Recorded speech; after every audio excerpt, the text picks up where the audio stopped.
Bismillahirrahmanirrahim. Sabun fi jidan yang saya cintai kepada Allah Subhanahu wa taala. Pada akun Instagram Insight, di situ saya melihat postingan terkait Muammar Gaddafi yang tentunya sebagian kita sudah tidak asing. Dia adalah presiden Libya yang mana di situ disebutkan beliau berambisi sebelum dilengsarkan membuat mata uang tunggal yang akan digunakan seluruh negara Afrika, yaitu dinar emas. Mata uang ini disebut-sebut bisa melepaskan negara dari jerat hutang. Lalu komentar netizen kita lihat bahwasanya beliau dan Saddam Hussein disingkirkan oleh Barat.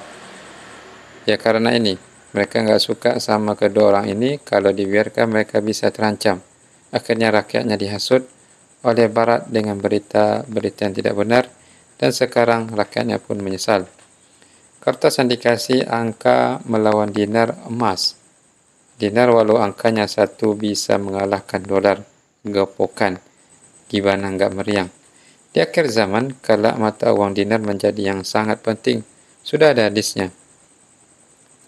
Lalu saya pun mencoba cari referensi lain, seperti dilansir dalam channel YouTube Lingkar Aswaja dengan judul Gaddafi robek dan buang kertas saat pidato. Di situ saya dapati bahwasanya Al-Megrah yang dituduh sebagai pelaku peledakan pesawat di Skotlandia, yang mana ini juga saya baca di Wikipedia juga tercantum terkait tuduhan beliau turut andil dalam aksi peledakan tersebut, yang mana Al-Megrah ini dibebaskan karena sakit parah, hampir wafat. Lalu dia kembali ke Libya dan disambut oleh Muammar Gaddafi. Dan hal inilah membuat Gaddafi dikecam oleh Amerika dan Inggris kan atas tuduhan teroris. Lalu Muammar Gaddafi pun berangkat ke kantor PBB di Amerika pada bulan September 2009. Turut hadir ke sidang umum. Pidato hanya diberi waktu hanya 15 menit menjadi 1 jam lebih, sehingga beberapa perwakilan negara walk out, pergi keluar, dan dia juga merobek salinan piagam PBB. Dan beliau juga gencar mengajak negara penghasil minyak di Afrika dan Arab agar beralih ke emas sebagai alat transaksi. Gaddafi juga menggunakan kekuatan militer untuk menghadapi intervensi NATO. Akhirnya karena ini gabungan akhirnya melemah karena dibuat gerah ya. Akhirnya Libya pun negaranya berhasil digoyah oleh kekuatan Barat yang dikomandai oleh Amerika, dan diperparah sebagian besar rakyatnya terhasut oleh iming-iming demokrasi. Akhirnya rakyat Libya juga ikut sengsara karena kekacauan ditimbulkan karena terhasut oleh provokasi. Dilansir juga dari catatan ringan, ini akun channel YouTube ya, namanya catatan ringan yang berjudul Gaddafi keadaan negeri Muslim tapi khianat. Ada satu negara yang bukannya menolong malah turut andil ya, mendukung pemberontakan oleh sekelompok orang di negeri Libya, yaitu negara Qatar. Negara Qatar ini memberikan bantuan pelatihan, operasional, pendanaan, pasukan militer, dukungan logistik, peralatan komunikasi dan senjata, tujuannya untuk menggulingkan Gaddafi. Dan ini pun saya dapati pembahasan ini pada channel Mr. Fresti terkait tentang bagaimana judulnya, bagaimana Qatar bisa menjadi negara paling overpower.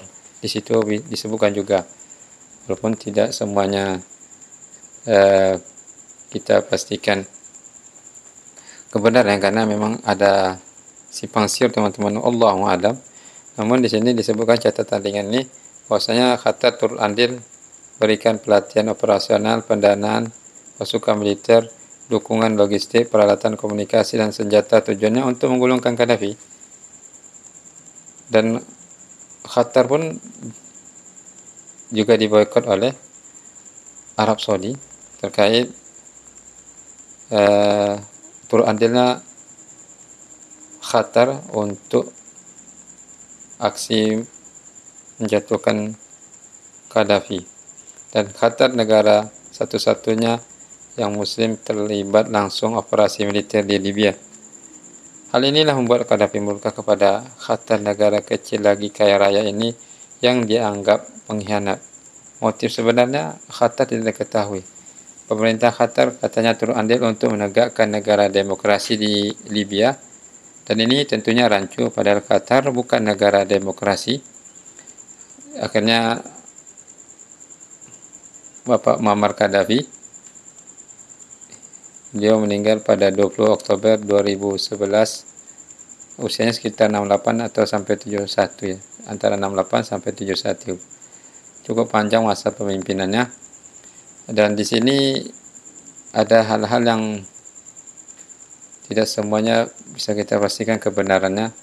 Namun sebagai seorang muslim hendaklah kita saling menasihati dalam kebaikan dan ketaatan kepada Allah Azza wa Jalla. Bahwasanya kelak kita juga akan mati, dan setiap kita akan mempertanggungjawabkan perbuatan kita. Karena perlu kita ketahui bersama, seorang muslim itu kepada muslim lain itu hendaklah saling tolong menolong dalam kebaikan, baik dalam perkara kecil apalagi dalam perkara yang besar. Adapun kesalahan beliau, semoga Allah ampuni, dan semoga kita sesama muslim untuk bisa saling ta'awun dan tolong menolong dalam kebaikan. Dan pembahasan di sini yang titik beratkan adalah terkait emas, teman-teman ya. Yang mana tentunya emas itu adalah alat transaksi yang stabil, yang tidak akan mengalami inflasi, yang akan tetap bertahan sampai akhir zaman. Semoga ini menjadi pelajaran untuk kita semua, bahwasanya hidup ini penuh dengan ujian. Semakin tinggi seseorang, maka semakin tinggi pula angin yang akan dihadapinya. Semoga ini bermanfaat. Wassalamualaikum warahmatullahi wabarakatuh.